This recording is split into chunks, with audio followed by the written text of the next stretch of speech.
আজকের স্বৈরশাসক যিনি বিদায় হয়েছেন, আমি তার বক্তৃতা 5 তারিখে তিনি বিদায় হয়ে গেলেন, তার একদিন আগের বক্তৃতা আমি আপনাদেরকে বলি। তিনি বলেছিলেন যে আপনারা নেতাদেরকে বলেছিলেন আপনারা ধৈর্য ধারণ করুন, আপনারা আল্লাহকে ডাকুন, আপনারা ধৈর্য ধারণ করুন, যারা দেশের ভিতরে এই অরাজকতা সৃষ্টি করতেছে আল্লাহ তাদেরকে যেন ধ্বংস করে দেয়। আল্লাহ কি দোয়া কবুল করছে না? ঠিক না? উনি বলেছিলেন যে আপনারা নেতাদেরকে বলেছিলেন সংবাদ সম্মেলনে আপনারা ধৈর্য ধারণ করুন, আপনারা চিন্তিত হবেন না, বিচলিত হবেন না, যারা এই দেশের ভিতরে যারা আগুন সন্ত্রাসের রাজনীতি করছে, তারা দেশে জ্বালাও পোড়াও করছে, আল্লাহ যেন তাদেরকে ধ্বংস করে দেয়। আমি সেদিন এই ভিডিওটা দেখার পর বলেছিলাম আপনার সময় আর বেশি দিন নাই, তার কারণ আপনার দোয়া আল্লাহ কবুল করে ফেলেছে। সুবহানাল্লাহ। আমি এই কথাও বলেছিলাম, শোনো, গত 5 তারিখের 2 দিন আগে তোমরা এদেশে জামাত ইসলামকে নিষিদ্ধ করে দিলে, জামাতের নাম যেন কোনো মানুষ যেন না নেয়, এই জন্য নিষিদ্ধ করে দিলে। আমি গত জুমাও বলেছিলাম যেমন একদিন সময় আসবে যে তোমার নাম নেওয়ার মতো কোনো মানুষ বাংলার জমিনে থাকবে না। যুগে যুগে যারা ইসলামকে নিষিদ্ধ করতে চেয়েছে, যারাই যুগে যুগে কোরআনের বিপক্ষে অবস্থান নিয়েছে, ইসলামের বিপক্ষে যারা অবস্থান নিয়েছে, ফেরাউন, নমরুদ, হামান, আবু জাহেল, উতবা, সাইবা, আল্লাহ তাদেরকে যেমন বেইজ্জতি করেছে, আমার মন বলছে যারা ইসলামের বিপক্ষে অবস্থান নিবে আল্লাহ তাদেরকে বেইজ্জতি করে বাংলার জমিন ছাড়া করে দিবে। আমার প্রখ্যাত মুফাসসির আল্লামা দেলোয়ার হোসেন সাঈদী তিনি বলেছিলেন যেমন একদিন সময় আসবে ইঁদুরের গর্ত পাবে না পালানোর জন্য, এমন একটা সময় আসবে ইঁদুরের গর্ত তোমাদেরকে সেখানে গ্রহণ করবে না। তুমি তোমার জামাই বাড়ি গিয়েছো, জামাই গ্রহণ করে না, আমেরিকা যাবা, আমেরিকা গ্রহণ করে না, ব্রিটেন যাবা, ব্রিটেন গ্রহণ করে না, তারপর রাশিয়া, চীন, যেথায় যাও না কেন তোমার মতো কীট আর ফেরাউনকে বাংলার জমিনের মানুষও গ্রহণ করবে না, বাইরের কোনো মানুষও তোমাকে গ্রহণ করবে না। আল্লাহ তাআলা জমিনকে সংকুচিত করে দেয়, আল্লাহ তাআলা জমিনকে সংকুচিত করে দেয়। যারা ইসলামের বিপক্ষে যারা অবস্থান নেবে তাদের জীবনকে সংকুচিত করে দেয়। আমি বারবার বলি যে কোরআনের পক্ষে যারা থাকবে আল্লাহ তাদের জন্য জমিন প্রসার করে দিবে, সম্প্রসার করে দিবে। আর যারা ইসলামের বিপক্ষে যারা অবস্থান নেবে তারা তাদের জীবনকে সংকুচিত করে দেয়, জমিনকে সংকুচিত করে দেয়, তাদের জায়গা কোথাও। এটা আল্লাহ তাআলার বিধান। আল্লাহ তাআলা কোরআনে এভাবেই বলেছেন। আজকে যারা মানুষের উপর জুলুম নির্যাতন করেছে, আজকে বাংলার জমিনে তাদের কথা বলার কোনো স্কোপ নাই। আর কিন্তু যারা এই দেশে যারা জুলুম নির্যাতন যারা সহ করেছেন, আজকে সেই দেশের মানুষগুলাকে কোরআনের আপনার ফুলের মালা দিয়ে বরণ করে তাদেরকে জেল থেকে বাহির করে নেওয়া হচ্ছে। একটা হলো সম্মান আর অপমান। আল্লাহ তাআলা এইভাবেই কোরআনের যারা ইসলামের পক্ষে কথা বলে, কোরআনের পক্ষে কথা বলে, তাদেরকে এভাবেই সম্মানিত করেন। তাহলে বিজয় আসার পর কি হবে শোনেন, ইজা জাআ নাসরুল্লাহি ওয়াল ফাতহু ওয়া রাআইতান নাসা ইয়াদখুলুনা ফি দীনিল্লাহি আফওয়াজা। আল্লাহ তাআলা বললেন শোনো, ইজা জাআ নাসরুল্লাহি ওয়াল ফাতহ, যখন তোমাদের কাছে যখন বিজয় আসবে, যখন তোমাদের কাছে যখন বিজয় আসবে, ইজা জাআ নাসরুল্লাহি ওয়াল ফাতহু ওয়া রাআইতান নাসা ইয়াদখুলুনা ফি দীনিল্লাহি আফওয়াজা, তখন আপনারা দেখবেন, যখন আপনাদের কাছে রক্তের বিনিময়ে বিজয় আসলো, তখন আপনারা দেখবেন দলে দলে যত মানুষ আছে তারা ইসলামের দিকে ধাবিত হবে। সুবহানাল্লাহ। এখন ফেসবুক পোস্টের অভাব নাই, এখন এদেশের মানুষের অভাব নাই যে আমাকে ইসলামের দিকে নেন, আমি অমুক দল করব। মানুষ দেখবেন ইসলামের দিকে মানুষ একে একে ধাবিত হয়ে যাচ্ছে। ইজা জাআ নাসরুল্লাহি ওয়াল ফাতহু ওয়া রাআইতান নাসা ইয়াদখুলুনা ফি দীনিল্লাহি আফওয়াজা ফাসাব্বিহ বিহামদি রাব্বিকা ওয়াস্তাগফিরহু ইন্নাহু কানা তাওয়াবা। আল্লাহ রাব্বুল আলামিন বললেন শোনো, যখন ইসলাম যখন বিজয় হয়ে যাবে, যখন তোমাদের কাছে যখন বিজয় যখন আসবে, তখন তোমরা দেখবা দলে দলে মানুষগুলা ইসলামের দিকে প্রবেশ করবে, এবং এরপর তোমরা তিনটা কাজ করবে। এক নাম্বার হলো আল্লাহর শুকরিয়া আদায় করবা। দ্বিতীয় নাম্বার হলো আল্লাহর জন্য বেশি বেশি নিজের জন্য ইস্তিগফার করবা। আর 3 নাম্বার হলো নিজের ভুলের জন্য আল্লাহর কাছে বেশি বেশি তওবা করবে। কয়টা কাজ? 3টা। 1 নাম্বার হলো আল্লাহর শুকরিয়া আদায় করা। বক্স বাজিয়ে শুকরিয়া আদায় করা যাবে না প্রিয় ভাইয়েরা আমার। আমরা যেহেতু মুসলিম আমাদের একটা পরিচয় আছে, আমাদের দলের বাইরে একটা পরিচয় আছে। আমরা আমলিক করি, আমরা বিএনপি করি, আমরা জামাত করি, আমরা জাসদ বাসদ যত কিছুই করি না কেন, যত পীর মুরিদি করি না কেন, এর বাইরেও আমাদের একটা পরিচয় আছে। এজ এ মুসলিম আমরা একজন মুসলমান। এটা হলো আমাদের সবচেয়ে বড় পরিচয়। পৃথিবীতে যদি এই পরিচয়ে মানুষ যদি বাঁচা শুরু করে, এই পরিচয় মানুষ যদি দেওয়া শুরু করে, তাহলে এই পৃথিবীতে কোনো মানুষের মনে হিংসা থাকবে না, কোনো হিংসা মারামারি থাকবে না, কোনো কষ্ট থাকবে না। আপনি দলের পরিচয় দেওয়ার আগে আপনি এটা বলেন যে আমার ভাই আমলিগ করে, আমি মুসলমান, ভাইও মুসলিম। ভাই বিএনপি করে কিন্তু তিনিও মুসলিম, আমি জামাত করি, আমিও মুসলিম। তাহলে সবার আগে পরিচয় হবে আমরা কি? আমরা মুসলিম। যদি সবার আগে এই পরিচয়টা দিতে পারেন সমাজের ভিতরে, তাহলে কোনো মারামারি কাটাকাটি থাকবে না। তাহলে সবার আগে পরিচয় হলো আমরা মুসলিম। আর মুসলিমদের যখন বিজয় আসবে, তাহলে বক্স বাজে শুকরিয়া আদায় করা যাবে না, খিচুড়ি রান্না করে শুকরিয়া আদায় করা যাবে না। শুকরিয়া আদায় করার জন্য হলো আল্লাহর কুদরতি পায়ে সেজদা দেওয়া। ওই যে গণভবনে আমি দেখেছিলাম কিছু মানুষকে দেখলাম হাড়ি পাতিল নিয়ে যাওয়া নিয়ে ব্যস্ত, শাড়ি চুরি নিয়ে যাওয়া ব্যস্ত। আর কিছু শহীদি কাফেলার কিছু ভাইয়েরা দেখলাম তারা মাঠের ভিতরে আল্লাহর কাছে সেজদায় অবনত হয়ে কান্না করতেছে, আল্লাহর কাছে বলতেছে, আল্লাহ তুমি হেফাজত করেছো, স্বাধীনতা দিয়েছো, আল্লাহ এই স্বাধীনতা রক্ষা করার জন্য আমাদের হিম্মত দান করো, বলুন আমিন। তারা শুকরিয়া স্বরূপ আদায় করতেছিল, শুকরিয়ার সেজদা দিচ্ছিল। দ্বিতীয় নাম্বার হলো এবার আল্লাহর দরবারে নিজেদের জন্য ইস্তিগফার বেশি বেশি করে পড়া। যখন বিজয় আমাদের কাছে আসবে তখন আস্তাগফিরুল্লাহ, আস্তাগফিরুল্লাহ, আস্তাগফিরুল্লাহ।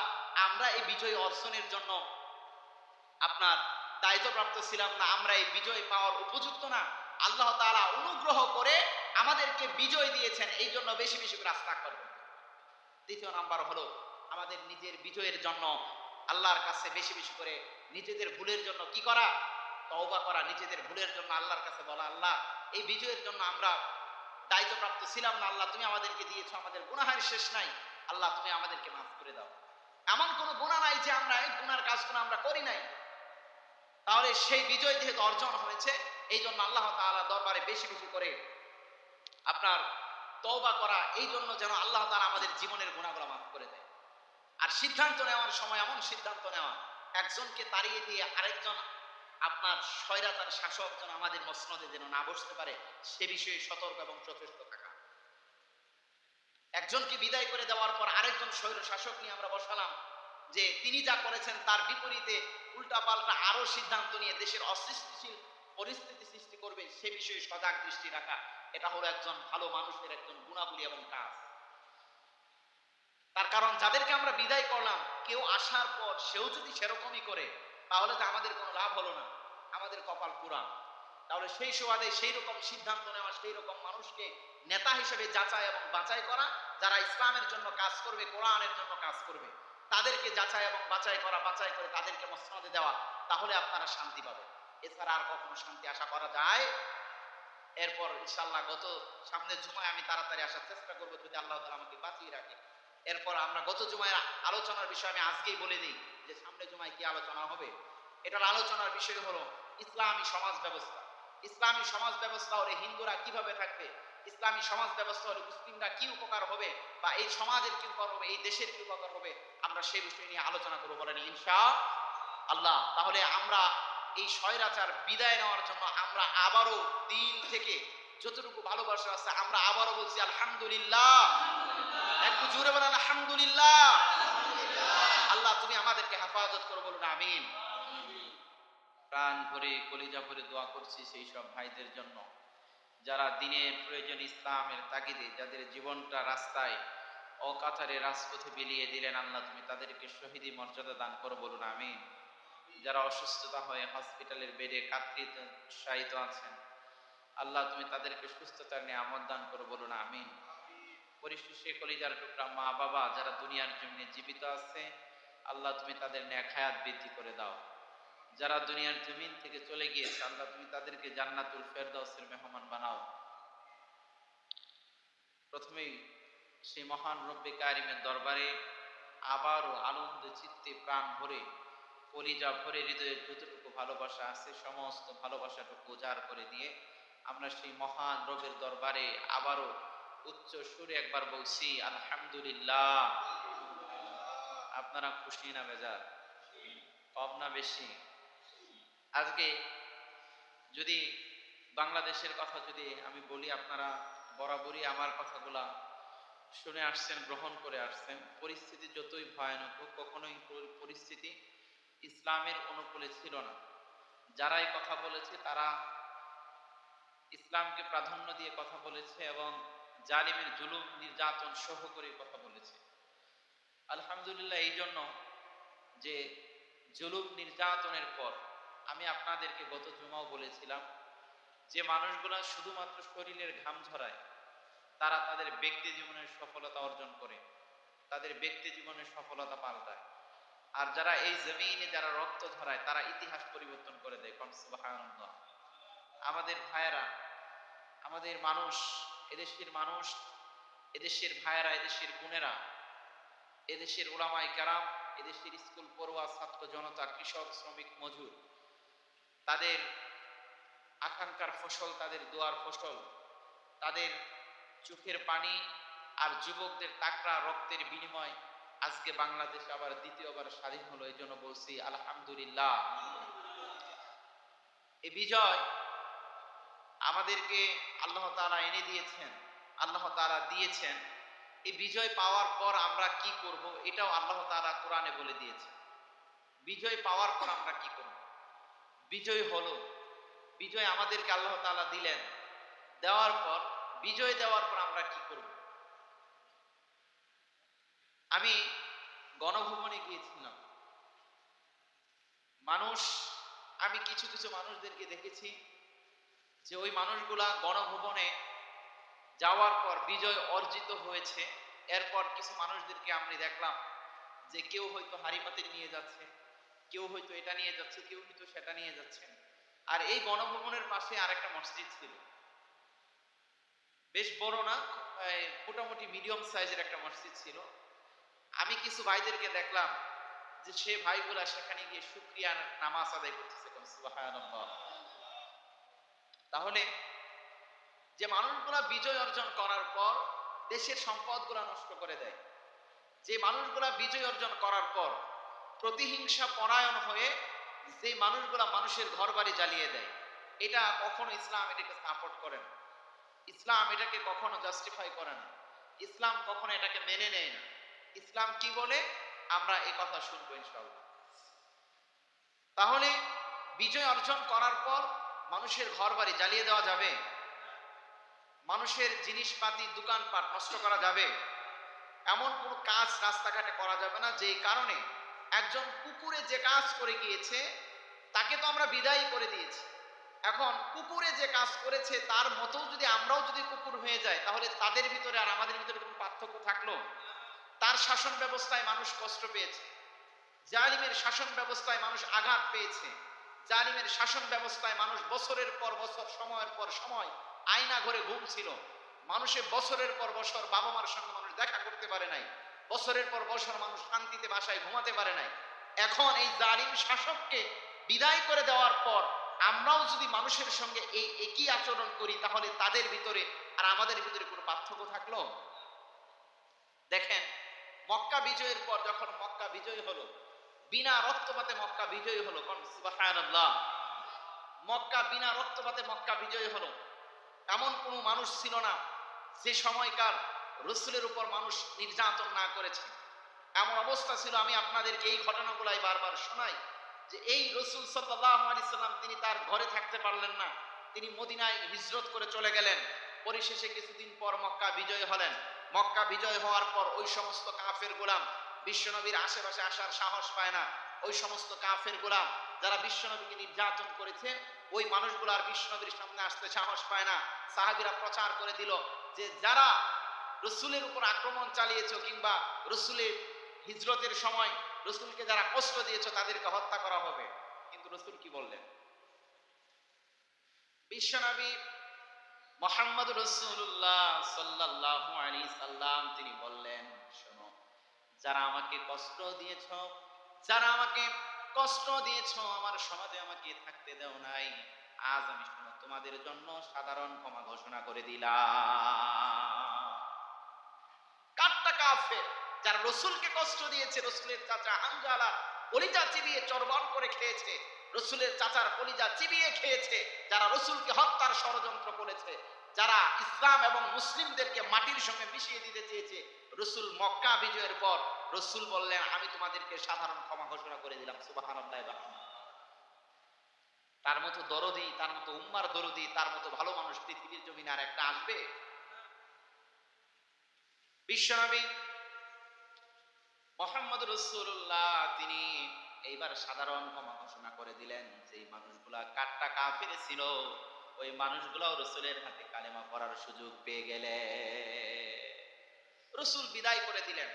রসুল বললেন যে আমি তোমাদেরকে ক্ষমা করে দিলাম, মাফ করে দিলাম।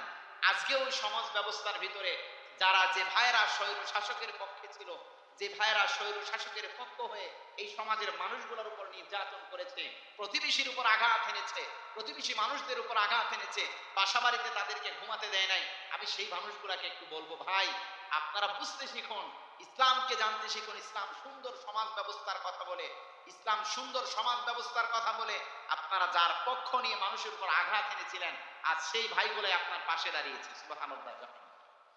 তাই রাজনৈতিক দিক থেকে এত অহিংস কখনোই হওয়া উচিত নয়।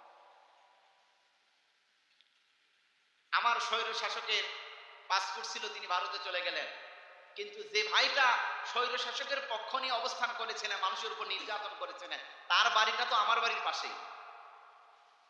আমি তো এখন চাইলে তোমাকে কুচি কাটা করতে পারি, কিন্তু ইসলাম শিক্ষা দিয়েছে তোমাকে আঘাত করা যাবে না।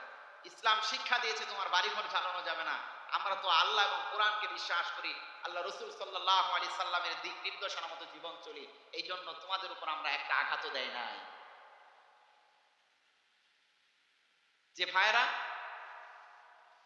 নির্যাতন করেছিলেন তাদের অবস্থা কি হবে? আমরা তোমাদেরকে মাফ করে দিলাম, কিন্তু এখন থেকে সংশোধন হয়ে যাও। দলের পক্ষপাতিত্ব নিয়ে প্রতিবেশীর সঙ্গে এমন কোন আচরণ করবে না, সময়ের প্রয়োজনে সেই আচরণগুলো তোমাকে যেন ফেরত দিতে না হয়। দলের পক্ষপাতিত্ব নিয়ে মানুষের সঙ্গে এমন কষ্ট দিবে না যে মানুষ কষ্ট পাওয়ার কারণে তোমার জীবনের প্রত্যেকটা সময় যেন নস্যাৎ হয়ে যায়, এরকম কখনো মানুষকে কষ্ট দিবে না। আল্লাহ সেই ভাইগুলোকে হেদায়েত দান করুক, বলুন আমিন। যারা বলেছিল আমরা পালাই না, তাদের অবস্থা কি? সবচেয়ে গুরুত্বপূর্ণ আরেকটা কথা আমি আপনাদেরকে বলি, ফেরাউন যখন নীল দরিয়ার পানিতে যখন চুব্বায় চুব্বায় যখন মারবে, নীল দরিয়ার পানিতে যখন চুব্বায় মরবে, তার আগ মুহূর্তে হযরত জিবরাইল আলাইহিস সালাতু ওয়াস সালাম ফেরাউনের কাছে আসলেন। আসার পর বললেন যে এই একটা চিঠি ছিল তার কাছে। একটা কি ছিল?